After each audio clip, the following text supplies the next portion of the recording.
Welcome back to Library Trust YouTube channel. In today's class, we're going to learn how to drape this beautiful ruffle sleeve on a flat pattern.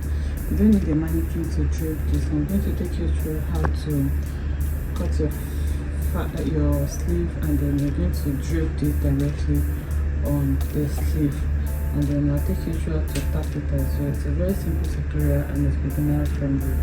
If this is something you like to learn, kindly stay tuned to the end of this tutorial. Thank you.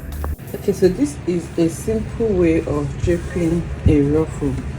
Okay, instead of marking on it and using the Canadian smoking method, you can simply drape this depending on the design that you want it to follow. So for this, I'm going to be using a sleeve for this, but it's not limited to a sleeve. You can use it for ruffle skirts and any other things that needs ruffling. So I have cut out my regular basic sleeve. This is a short sleeve. You can make it your long sleeve as well. So this basic sleeve is going to be the base I'm going to be draping on, and I'm also using this organdy fabric. You can also use organza if that is what you have. So this organdy is about 1 yard. You can cut it into two, but I don't want to waste this, so I want to drape on it first before I cut it out. So what I just need is to mark the midpoint of this sleeve. I'm just going to notch it a little bit, and then I'm going to notch the midpoint. Like I said, it's 1 yard, so I'm just folding it into two and then notch the midpoint of this as well, so that I can have something equal on both sides. So now once you lay your sleeve like this, the next thing I'm going to do is to mark the midpoints together, and then I'm going to pin. So this way I'm sure that I have same thing on both sides.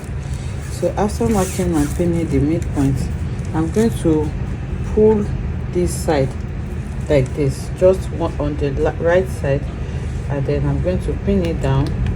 I'll do the same thing on the left side as well. I'm going to pull and pin. After pulling and pinning the two together, you can see the drapes are already formed here and here. So what I'm just doing is just to spread it out. Okay, you can see the two drapes that we have here. I'm just spreading it out to the two sides, and then I'm going to try to pin it. So once this is done, now I'll start pinning in zigzag format. So like I said, it depends on you and the pattern you wish to form with this. It's a draping method, so it is not limited. You can do whatever it is that you want, but for me, I'm just following the drape lines that I already have here. So I'm just going to be trying to form like zigzag patterns. So you can see how I'm pulling it like this, and then I'm going to pin. So you can make it as close as possible. If you want them close together, you pin them close. If you want them scattered, you pin them scattered. So you can see the drape lines that I have here. I'm just pulling them to form like another pattern here. So that is what I'm going to keep doing.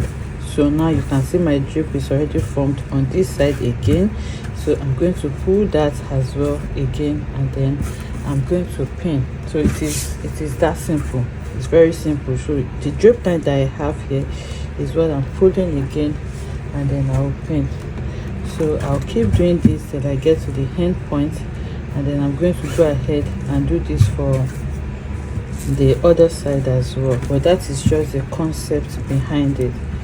So you can see the ruffles that I have created already. So the height of your ruffles and the fullness is totally up to you, depending on how high you want it to be. If you want it to be low, you just pull a little bit. If you want it to be high, you increase the fabric that you are pulling. Okay, so it's totally up to you. So now we make sure that we create ruffles on all the base fabric that we have here before we start to pin.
Okay, so now I'm done tacking this. You can see I showed everything. It's just in a fast forward format. So that is how you make your ruffles. You can make it anyhow, full, or you can see this side is not so full. When I go to this side, I increase the height and make this fuller. So you can do whatever it is that you want. So if you turn to the other side, you make sure that while you are pinning, nothing is backing. It has to be straight like this. So before I cut out the excess that I have, you can either use your needle and thread to do this. You can just sew your needle and thread like this, and anywhere you see pin, you take your needle and tack and take out the pin. Anywhere you see pin like this, you take your needle and thread and tack and you take out the pin. But for me, I'm going to take it to my sewing machine now. So anywhere I pin like this, I'm going to sew on it, back stitch and remove the pin, so that everything is going to be in place.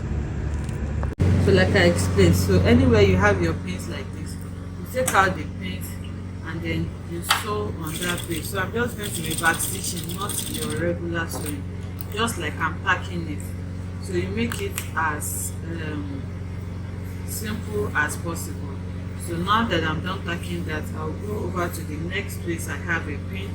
I'm going to take out the pin and then I'm going to back stitch at that point as well. So once you back stitch enough to hold it together, you take it out and cut out the thread. Then you go over to the next place where you have your pin. So that is how you will keep sewing it. You take out the pin and hold the ruffle together with your hand before you place your machine foot on it, and then you top stitch on it. So this is faster than tacking with needle and thread. It's faster because you are using the machine. So I'll start from the next line, take out the pin and sew in the ruffle. So now I'm going to take out the thread, go over to the next one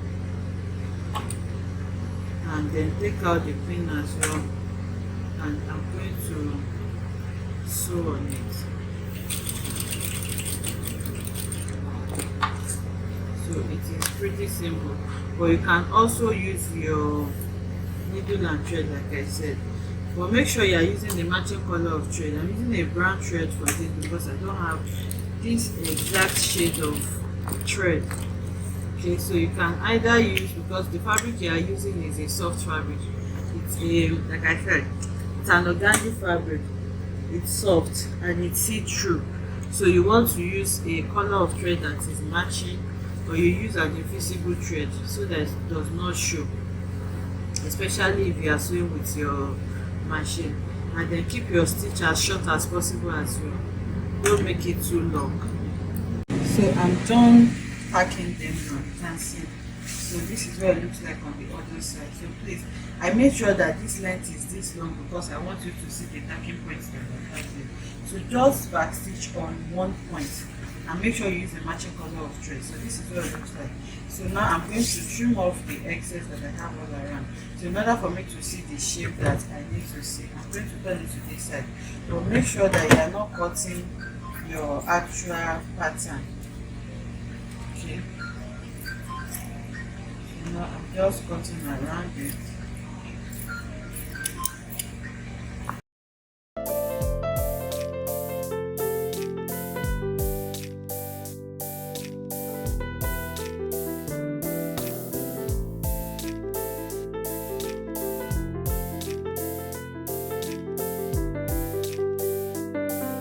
So now that I'm done cutting it now, you're going to notice that you have excess because of the ruffles.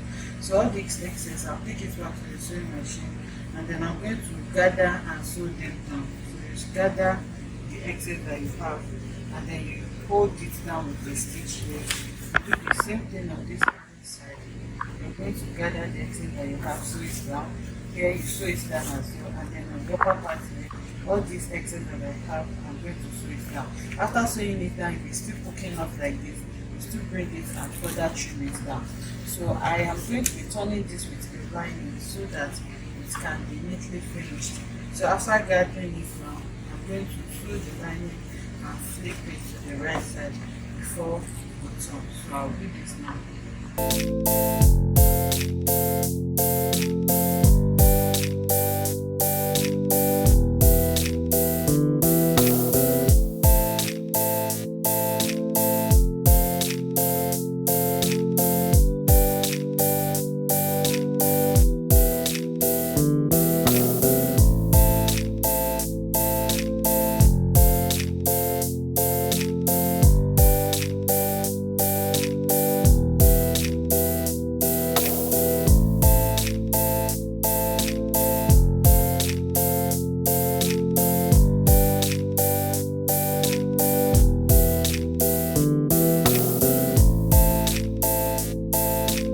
gone ahead to turn it just like I was showing you on the machine.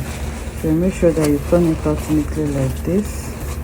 If you have excess on the upper part here, you can go ahead and just take a little pleat there so that it can fit your round armhole. And this is what it looks like on the outer part. So like I said, depending on the height you want, you can see this side is higher than this side. So you just take your ruffles anyhow you want it to be. That's the beauty of drapes. It allows you to just decide on whatever it is that you want. So this is what we have now. I'm going to take it to the mannequin so that we'll see what it looks like. Okay, so this is what the sleeve looks like on the mannequin. You can see what our ruffle is looking like and how easy it is to make. I hope you enjoy making this beautiful tutorial with me. Please let us know in the comment section. Like, comment and subscribe to our channel, and I'll see you